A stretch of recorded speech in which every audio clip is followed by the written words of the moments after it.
Joining us right now from the J.P. Morgan Healthcare Conference in San Francisco is Chris Viehbacher. He is the CEO of Biogen. And Chris, thank you. It's great to talk to you this morning. I'm hoping you could lay out a little bit about not only what you're going to talk about today at the J.P. Morgan conference, but also what you're hearing, what's different this year, what strikes you. Go ahead. First of all, what are you going to tell people? Well, thanks, Becky, for having me here. This is an important year for Biogen. We have been building a new future of sustainable growth through our pipeline that contains 5 potentially transformative new medicines, 3 of which are in rare diseases, in 10 late-stage registrational clinical trials. 2026 is the year where we start to turn over the cards of those, and we will see every year now new clinical studies coming along that hopefully will lead us to registration of new medicines.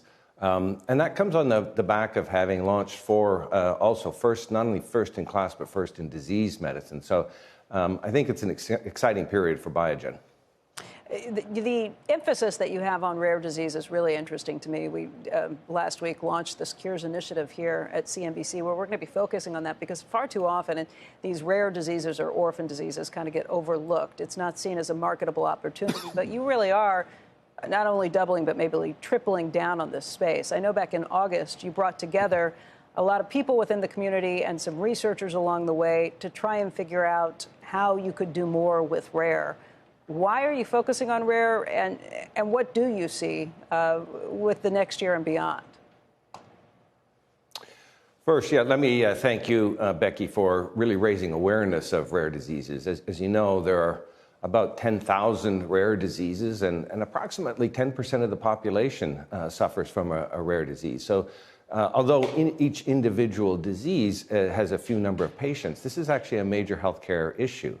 One of the major issues of rare diseases is actually getting to a diagnosis. Because these diseases are so poorly known, it can take years before people find a diagnosis. And yes, it is true that the number of patients is individually small, but I think one of the things that rare diseases does differently is that we really are able to globalize these products. So we couldn't necessarily, like in a lot of other diseases, just justify the investment on the population in the United States. But we are able to take these medicines and go around the world. Our product, for instance, for spinal muscular atrophy, Spinraza, has about 15,000 patients on it worldwide, but 9,000 of those are outside the U.S.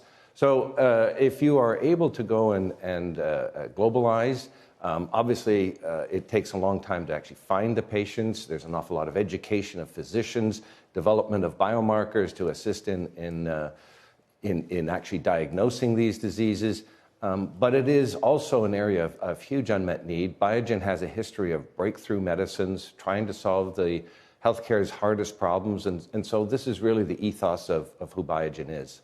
Chris, it seems to me that even by globalizing, you're not necessarily going to find a large enough market unless you can find a way to make a platform where some of these medicines or treatments, indications are able to be used in more than just one disease, or at least it's a jumping off point to make it easier to solve some similar diseases along the way. Is that the case, or am I wrong? It depends on the disease. We have the first treatment, for instance, for Friedreich's ataxia.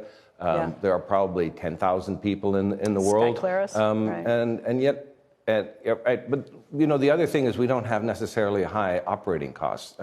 You don't have to have a huge commercial force to actually go commercialize those. The other thing that I have to say is that, in a world of MFN, actually, because of the unmet need, most governments are actually willing to offer a price that remunerates our research and development. So, a Friedreich's ataxia program, for instance, could be somewhere from $1 billion to $1.5 billion if we do this right and find the patients. Now, the marketing strategy is often finding needles in haystacks, and it takes a while. It can take, again, several years for someone to get a diagnosis.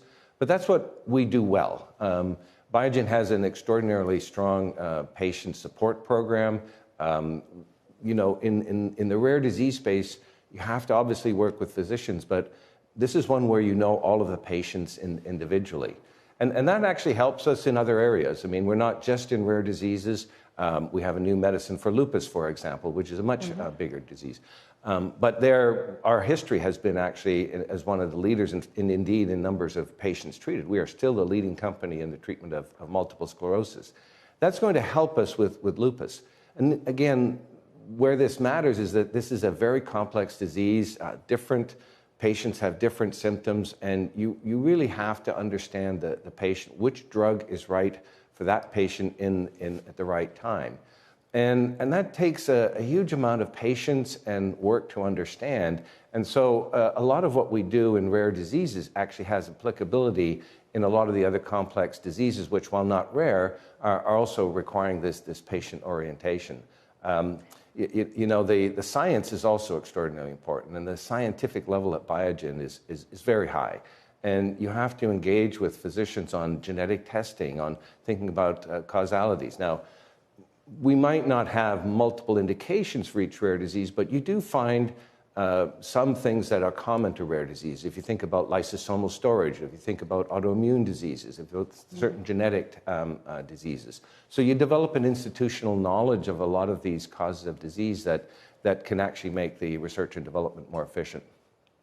How would you describe the market right now? How would you describe regulatory hurdles or help that are along the way? And let's start with the market, because over the last 3 years, I think the stock's off by about 35%, but the last year it was up 24%, maybe a little more than that, closer to 25%.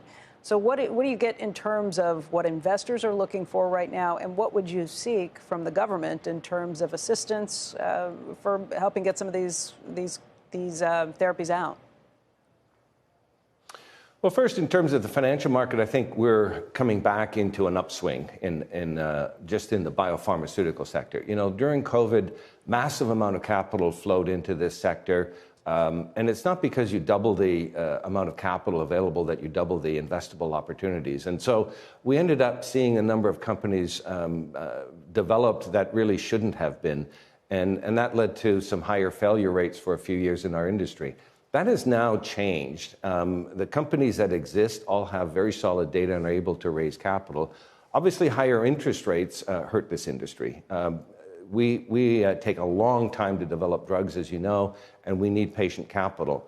And it's hard to have the same patients when interest rates are higher. So the fact that interest rates are coming down certainly helps our industry.